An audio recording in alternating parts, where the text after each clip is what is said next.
Мы выдержали в море шторм на самом утлом суденышке, недостатков которого я, впрочем, не понимал.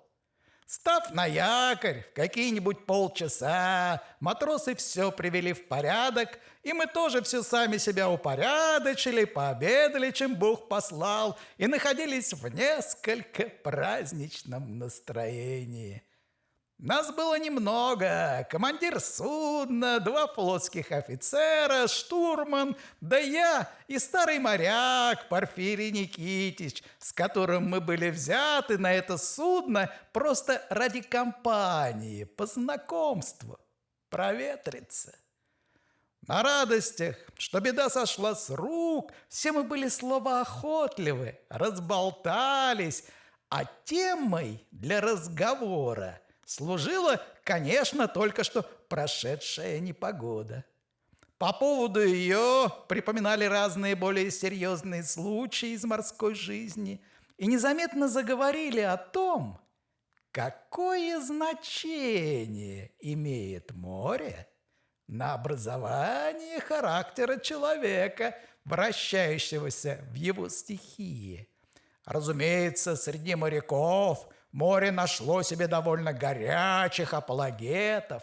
Выходило, что будто море едва ли не панацея от всех зол современного обмеления чувств, мысли и характера. «Ха!» — заметил старик Порфирий Никитич. «Что же, это хорошо. Значит, все очень легко поправить. Стоит только всех, кто на земле очень обмелел духом, посадить на корабли да вывезть на море». «Ну вот какой вы сделали вывод!» «А что ж такое, а?» «Да мы так не говорили. Здесь шла речь о том, что море воспитывает постоянным обращением в морской жизни, а не то, что взял человека, всунул его в морской мундир, так он сейчас и переменится. Разумеется, это, что вы выдумали, невозможно». «Позвольте», – перебил Порфирий Никитич. «Во-первых, это совсем не я выдумал, а это сказал один исторический мудрец. Ну, к черту этих классиков. Во-первых, мой исторический мудрец вовсе не классический, а русский, и состоял на государственной службе провианской части. А во-вторых, все, что им было на этот счет сказано, в свое время было публично признано за достоверную и несомненную истину в очень большой и почтенной компании. И я, как добрый патриот, хочу на этом стоять, потому что все это относится к многосторонности и талантливости русского человека. Нельзя ли рассказать, что это за историческое свидетельство? Извольте.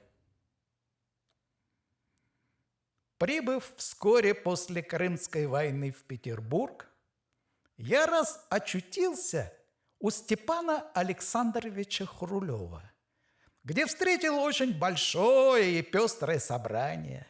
Были военные разного оружия, и между ними несколько наших черноморцев, которые познакомились со Степаном Александровичем в севастопольских траншеях. Встреча с товарищами была для меня, разумеется, очень приятна. И мы, моряки, засели за особый столик, беседуем себе, мочим губы в хересе. А занятия на хрулевских вечерах были такие, что там все по преимуществу в карты играли, и притом по здоровой, и приписывали и отписывали они мелом, и так занимались делом. Храбрый покойничек, не тем он будь помянут, любил сильные ощущения, да это ему в ту пору было и необходимо. Ну, а мы, моряки, без карт обходились и завели дискурс. И как сейчас помню, о чем у нас была речь, о книге, которая тогда вошла под заглавием «Изнанка Крымской войны». Она в свое время большого шума наделала, и все мы ее тогда только что поначитались и были ею сильно взволнованы. Оно и понятно. Книга трактовала о злоупотреблениях, бывших причиною большинства наших недавних страданий, которые у всех чувствовавших в Севастопольской обороне тогда были в самой свежей памяти.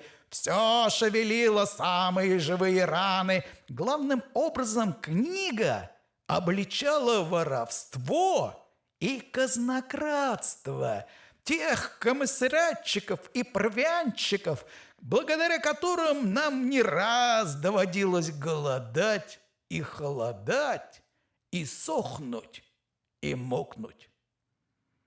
Естественное дело, что печатное обличение этих гадостей у каждого из нас возбудило свои собственные воспоминания и подняло давно накипевшую желчь. Ну, мы, разумеется, и пошли ругаться. Занятие самое компанское. Сидим себе до оных своих благодетелей и с подлеца в подлеца переваливаем.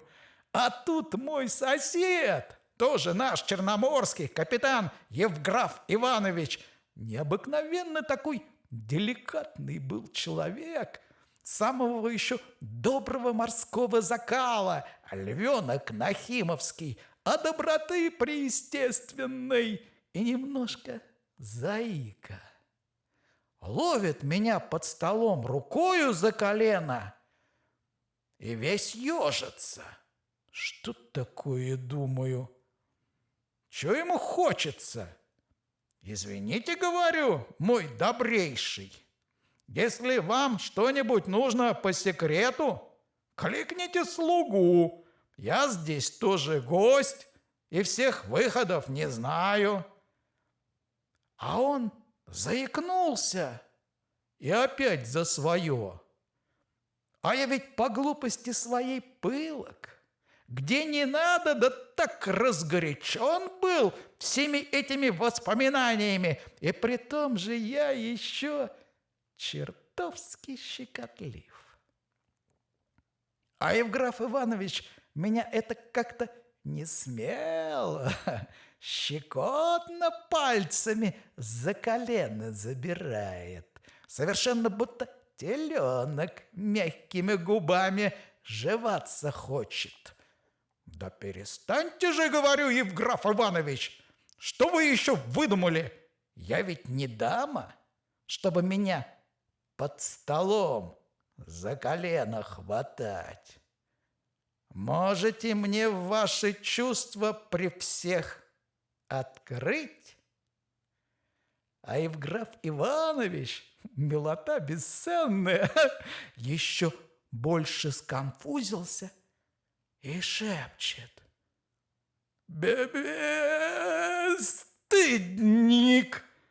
говорит вы, Порфирий Никитич». «Не знаю, говорю. Мне кажется, что вы большой бесстыдник. С вами того и гляди, попадешь еще в подозрение в принадлежности к какой-нибудь вредной секте». «Как вам разве можно так про интендантов с комиссионерами говорить? А вам спрашиваю, что за дело за них заступаться? За них не заступаюсь», все тише шепчет Евграф Иванович. разве вы не видите, кто тут за 2 шага за вашей спиной сидит? Кто там такой у меня за спиной сидит? Я не виноват. У меня за спиной глаз нет. А сам за этим оборачиваюсь и вижу, сзади меня за столиком сидит в провианском мундире этакая огромная туша. Совершенно как Гоголь сказал, свинья в ермолке. Сидит и режется подлец по огромному кушу и с самым этаким возмутительным для нашего брата Голяка спокойствием. Дескать, нам что проиграть, что выиграть, все равно. А мы ведь это только для своего удовольствия, потому что у нас житница уготована, пей, ешь и веселись. Но словом сказать, все нутро в бедном человеке поднимает. Ишь ты, говорю, птица какая, а? Как же я раньше его не заметил. И знаете, завидев врага воочию, черт знает, каким духом занялся. И вместо того, чтобы замолчать, еще громче заговорил, в прежнем же роде, да начал нарочно, как умея, посолонее пересаливать. Разбойники, говорю, кровопийцы эти ненасытные, интендантские утробы, в то время как мы, бедные офицеры и солдаты, кровь свою, можно сказать, как бурачный квас, и втулки в крумскую грязь цедили, они нас же обкрадывали, свои плутовские карманы набивали, дома себе строили, да имения покупали. Евграф Иванович так и захлебывается шепотом. Перестаньте! А я говорю, чего перестать? Разве это не правда, что мы с голоду мерли, тухлую солонину да капусту по их милости жрали, да соломой вместо корпии раны перевязывали, они херес да дрей-мадеры распевали. И все, знаете, в этом роде на их счет разъезжаю. Собеседники мои, видя, что я в таком азарте, уже меня и не трогают, а только кое повеселее посмеиваются, да ноготками об рюмки с хересом пощелкивают. А милота моя, застенчивый человек Евграф Иванович, весь стыдом за меня проникся, набрал со стола полную горсть карточных двоек, растопырил их в обеих руках веером, весь ими закрылся и шепчет: «Ах, Порфирий Никитыч! Ах, бесстыдник какой! Что он рассказывает? У вас сострадания нет!»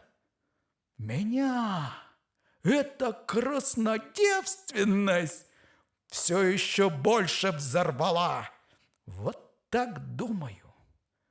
У нас всегда, у русских, правый с чистой совестью сидит да краснеет, а нахал прожженный, как вороватый кухонный кот Васька, знай, уписывает, что стянул, и ухом не ведет. И с этим оглянулся назад, где за столом сидел раздражавший меня провианщик, и вижу, что он и точно ухом не ведет. Чтобы он не слышал этакого моего широковещания насчет всей его почтенной корпорации, Этого и быть не могло. Ну, сидит себе, как сидел. Курит большую благовонную регалию, да козыряет. И как все у человека очень много зависит от настроения. То уж мне кажется, что и козыряет-то, или просто сказать, картами ходит он как-то особенно противно. Так это, знаете, как это их словно от себя и пальцем не шевеля пошвыривает. Дескать, на вам, сволочи, мне все это наплевать. Еще он мне этим стал отвратительнее через то, что как будто он же надо мною своим спокойствием некоторого верха брал. Я надрываюсь, задираю, гавкаю на него, как шавка на слона, а он и ухом не хлопнет. Я и полез еще далее. Ну так врешь же. Думаю, волк тебя ешь. Ты у меня повернешься. Я, брат, человек русский и церемониться не стану. Приятен или неприятен буду хозяину, а я уж тебя жигану. И жиганул. Все, что знал о нем лично, все в нехитром иносказании и пустил. Мы, говорю, честные русские люди, которых никто не смеет воровством укорить. Мы, израненные, искалеченные после войны, еще и места себе нигде добиться не можем. Нам и жен прокормить не на что. А этим протоканальям, так они по части хаптус гевезен отличатся. Все так и садит. И в мирное время им есть место на службе, и даже есть место в обществе. И жены у них в шелку да бархате, а фаворитки еще того авантажнее. Шумел я, шумел, болтал и уморился. Уже у меня и слов, и голосу стало недоставать. А он все-таки ничего. Просто весь преферанс на его стороне. Даже Евграф Иванович это заметил и начинает надо мной потрунивать. «А что?» – шепчет. «Что вы, баба-батенька, своим бесстыдством взяли?» «Что?» – отвечаю. «Вы еще тут со своим баба-батенька. Уж сидите лучше смирно». А сам знаете, откровенно сказать, действительно чувствую себя сконфуженным. Но все это были-с еще цветочки, а ягодки ждали нас впереди. Игра перед ужином кончилась, и за столом стали рассчитываться. Провианчик был в огромнейшем выигрыше и вытащил из кармана пристрашенный толстый бумажник, полнешенек сотенными, а к ним еще приложил десятка-два выигрышных, и все это опять с тем же невозмутимым, но возмутительным спокойствием в карман спрятал. Но тут и все стали и начали похаживать. В то время подходит к нашему столу хозяин и говорит: «А вы что, господа, все, кажется, бездельничали да злословили? А вам, говорю, разве слышно было?» «Ну еще бы!» Говорит: «Не слышно. Ваша милость точно на корабле орали». «Ну, вы, прошу, Степан Александрович, пожалуйста, меня простите». «Да что ж вам прощать? Бог вам простит. Не выдержал, говорю, не стерпел. Да ведь разве утерпишь? Увидал, говорю, все внутри и задвигалось. И хотя чувствовал, что все против вас неловко поступаю, а против меня-то что вы такое сделали? Да ведь он ваш гость. Что-то-то, ну, батюшка, что мне до этого? Мало ли кто ко мне ходит. Учрежден ковчег и лезет всякой твари по паре, а нечистых пары по 7. Да притом этот Амодест Петрович человек очень умный. Он на такие пустяки не обидится. Не обидится, спрашиваю с удивлением. Конечно, не обидится. Значит, он медный лоб. Ну вот уж и медный лоб. Напротив, он человек довольно чувствительный. Он умен. Имеет очень широкий взгляд на вещи. И к тому же ему это, небось, ведь не первоучено. Он, может быть, и бит бывал. А что ругать? Да их брата теперь везде ругают. А они всюду ходят. Да чего ж не ходить, если пускают и еще зовут? Меня зло взяло уже и на хозяина. Вот то-то у нас, говорю, ваше превосходительство.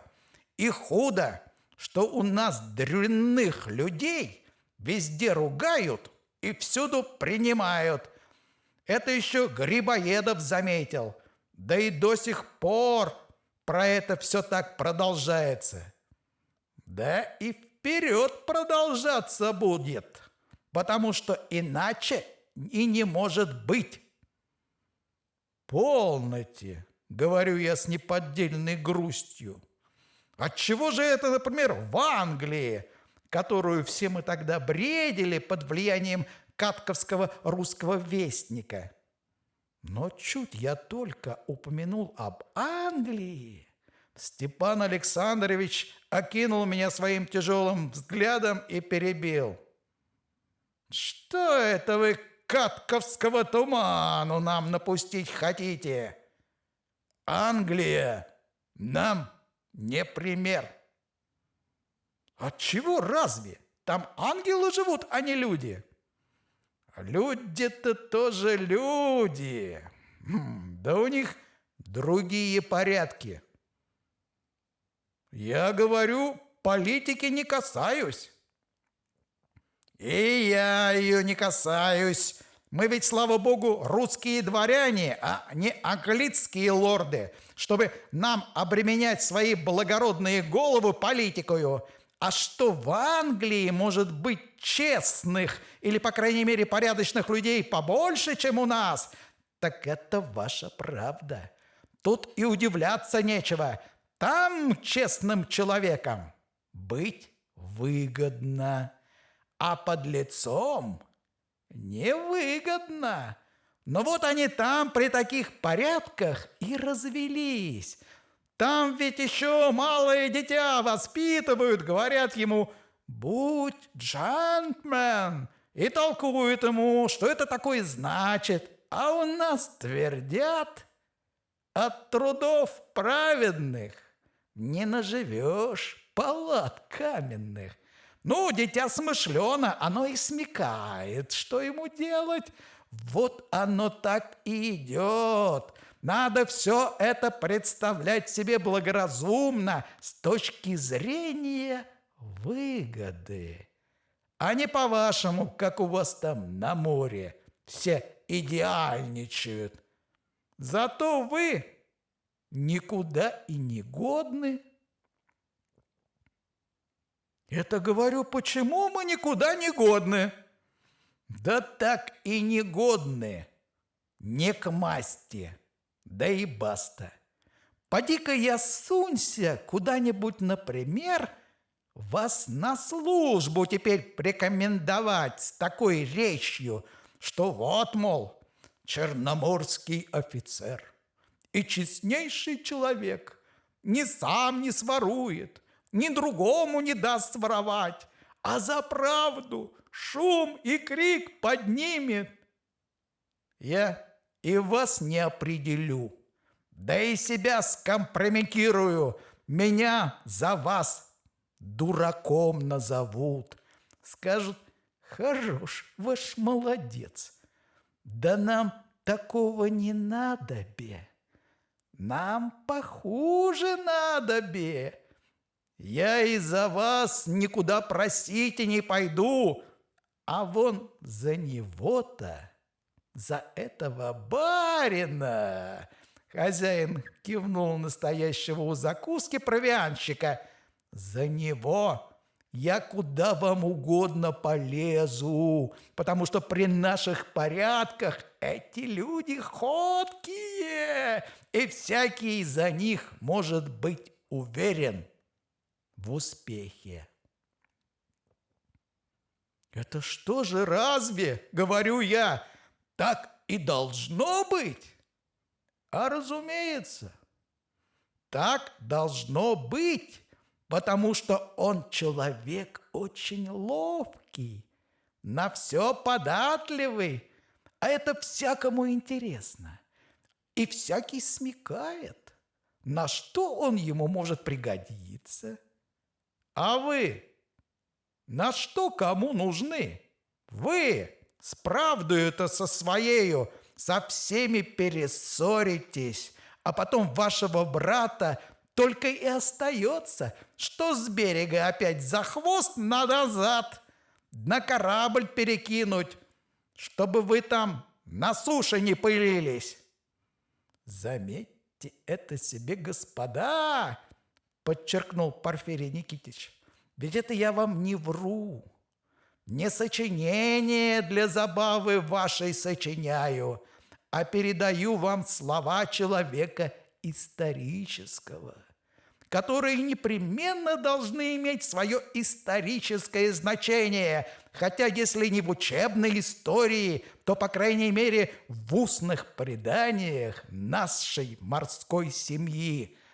Так, господа, смотрели тогда на нас, как на людей вокруг себя чистых, и так и знаете, все совершенно чистых.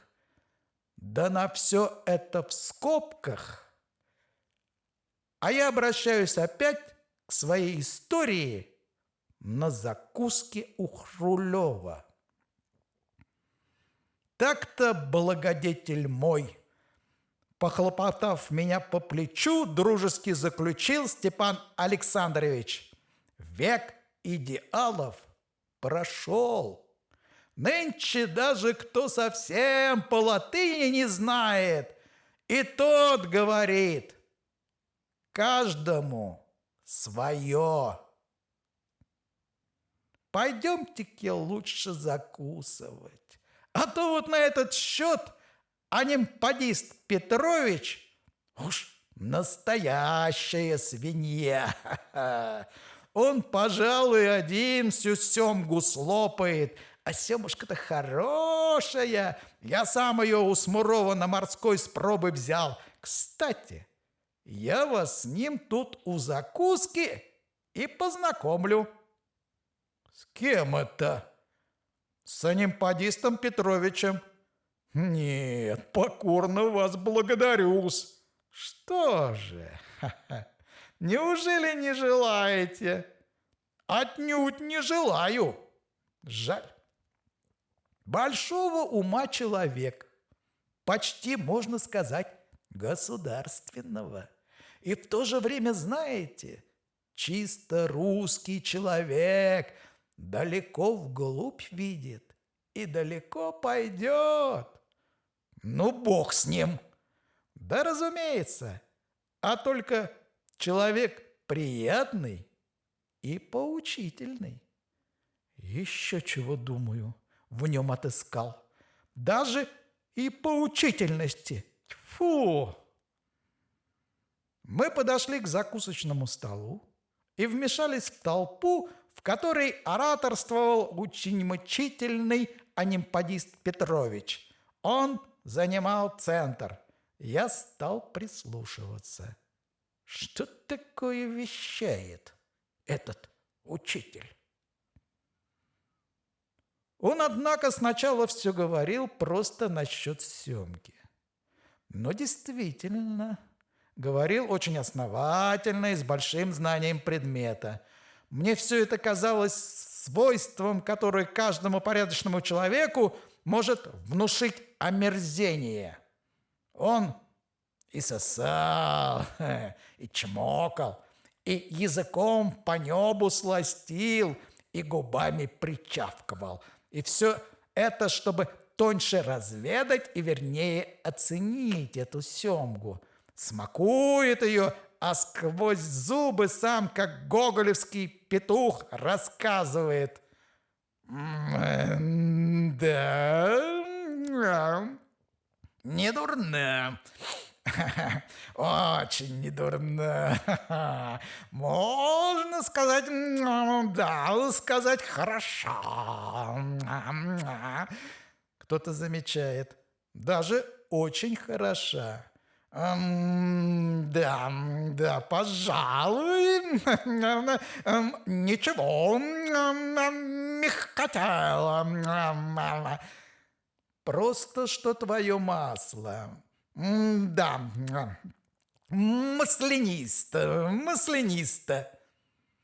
Ишь вы как скупо хвалите, замечает опять какой-то полковник со шрамом через весь лоб и переносье. А нам после крымской гнили все хорошо кажется. Там ведь ничего этого нельзя было достать. Да, ну, отчего же? Нет, мы и там тоже получали. Зато, я думаю, какой ценою. Да, разумеется, обходилось, но в довольном количестве. Доставали для себя через Киев. От купца Покровского выписывали. Хорошая была семга. Так и называли провианская. Светлейшему к столу тоже он доставлял, Покровский. Только та, разумеется, была похуже, потому что ему эту цену не смели ставить. Ну, а наши-то ничего, платили. Полковник со шрамом даже вздохнул. У вас денег много было, говорит, вы не знали, куда их девать. Да иные точно терялись от непривычки. Один нас, я помню, у нас слыхал про штрафные карманы и велел портному, чтобы тот ему штофные карманы поставил. И вышла глупость. Портной ему из штофной материи и сделал. Очень смеялись. А это в чем же дело-то было? Чтобы с объемом штоф вмещался, потому что у нас бумажники были такие большие. Ах ты, думаю, рожа твоя богопротивная, и еще это бесстыдно обо всем рассказывает.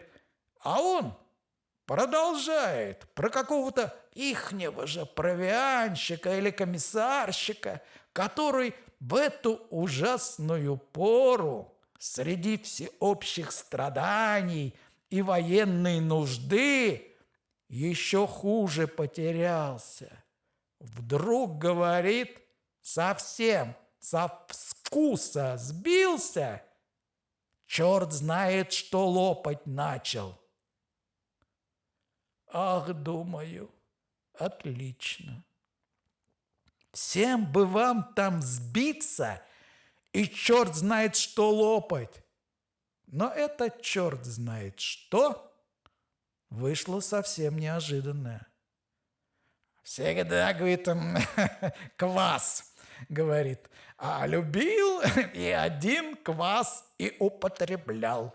Из последовательных людей был, семинарного воспитания. Его отец был протопоп и известный проповедник, и такой завет ему завещал, что если есть средства на вино, то пить пиво, есть на пиво, пить квас, а есть на квас, пить воду. Он все и пил квас, и другого не хотел, но только во время военных действий стал шампанское в свой квас лить. Как же это? Так, пополам тростил. Полстакана квасу нальет и полстакана шампанского. Вместе смешает и пьет. «Экая свинья!» – прошептал я, но так неосторожно, что немпадист Петрович это услышал и, взглянув в мою сторону, отозвался: да ничего себе, хамлам порядочный. Но, однако, я вам должен сказать, что шампанское с квасом – это совсем не так дурно, как вы думаете. У нас это у провианских в военное время даже в моду вошло. Очень многие из нас даже до сих пор продолжают. Привыкли. Иностранцы не могут. Пробовали их для шутки поить, так они это того выплевывали. Не могут. Я хоть и не иностранец, но плюнул и хотел отойти, но в эту самую минуту этот превосходный анимпадист Петрович вдруг самым непосредственным образом обратился ко мне и говорит: вот извините меня, сделайте милость.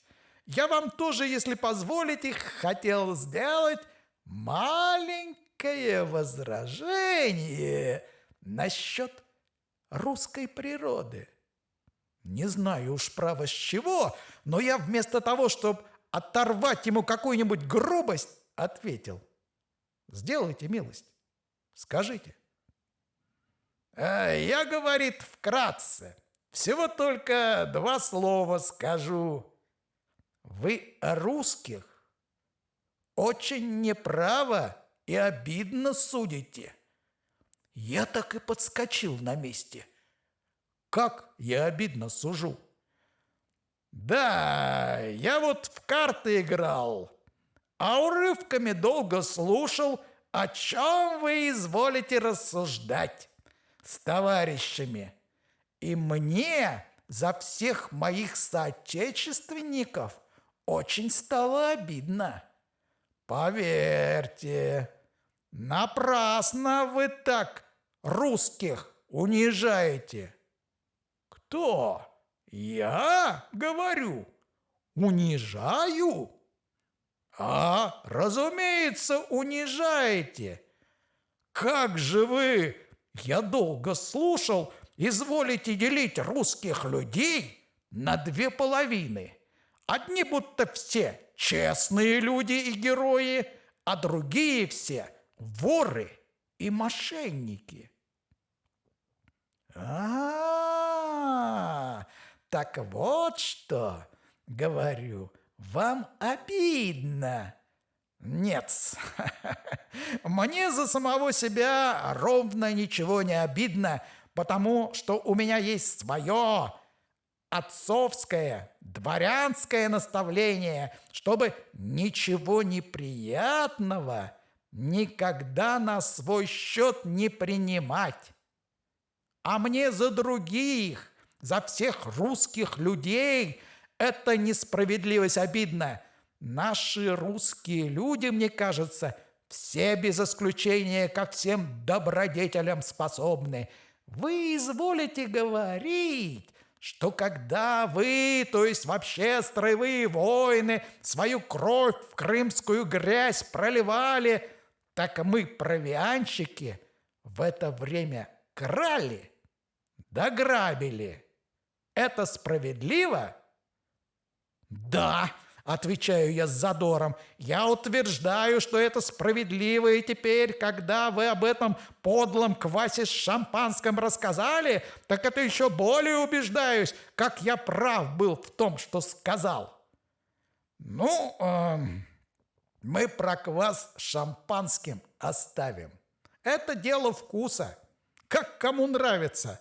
Король Фридрих асафииду в кушанье употреблял, так я в том еще большой подлости не вижу.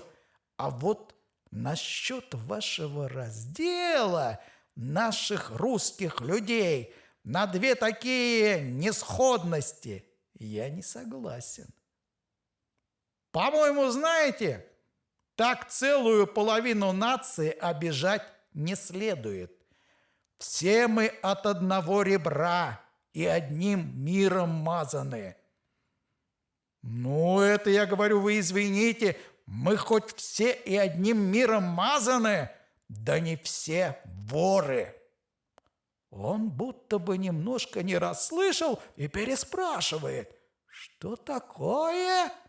А я ему твердо в упор повторяю, мы не воры.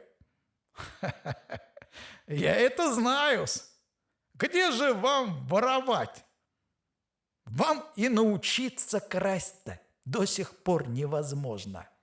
У вас еще покойный Лазарев честность завел. Ну, она покуда и держится.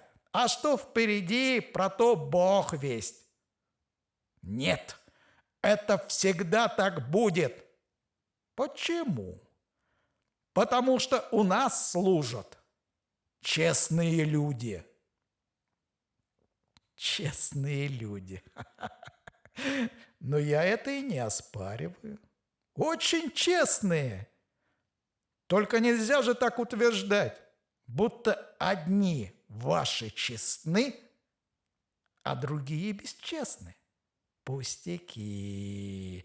Я за них заступаюсь, я за всех русских стою. Да-с, поверьте, это не вы одни можете терпеливо голодать, сражаться и геройски умирать, а мы будто так откупели крещение, только и воровать способны. Пустяки-с, несправедливо-с, все люди русские, и все на долю свою имеем от своей богатой натуры на всю сообразную способность. Мы русские, как кошки, куда нас не брось, везде мордой в грязь не ударимся, а прямо на лапки станем, где что уместно, так себя там и покажем. Умирать, так умирать, а красть, так красть. Вас поставили к тому, чтобы сражаться, и вы это исполняли в лучшем виде. Вы сражались и умирали героями, и на всю Европу отличились. А мы были при таком деле, где можно было красть. И мы тоже отличились и так крали, что даже далеко известны. А если бы вышло, например, такое повеление, чтобы всех нас переставить одного на место другого, нас, например, в траншеи, а вас к поставкам, то мы бы, воры, сражались и умирали. А вы бы крали.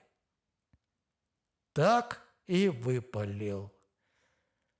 Я было совсем приготовился ему отрезать, какой ты скотина, но все пришли в ужасный восторг от его откровенности и закричали: «Браво! Браво, Аминпадист Петрович! Бесстыдно, но хорошо сказано! и пошли веселым смехом заливаться. Точно не весть какую радость он им на их счет открыл. Даже Евграф Иванович и тот пустил. Правда. А этот медный лоб набил на наворот семгой и еще начал мне нравоучение читать. Разумеется, говорит, если вы раньше все несообразности высказали только по своей неопытности, так Бог вам это простит. Но вперед! Этак с людьми своей нации не поступайте. Зачем одних хвалить, а других порочить? Мы положительно все на все способны, и Господь благословит. Вы еще не умрете прежде, чем сами в этом убедитесь. Так я же виноватый остался. И я же еще получил от этого практического мудреца внушение, да и при всеобщем со всех сторон одобрении. Но понятно, я после такого урока оселся со своей прытью, и откровенно вам скажу, нынче часто об этих бесстыжих речах вспоминаю и нахожу, что бесстыдник-то, чего доброго, пожалуй, был и прав.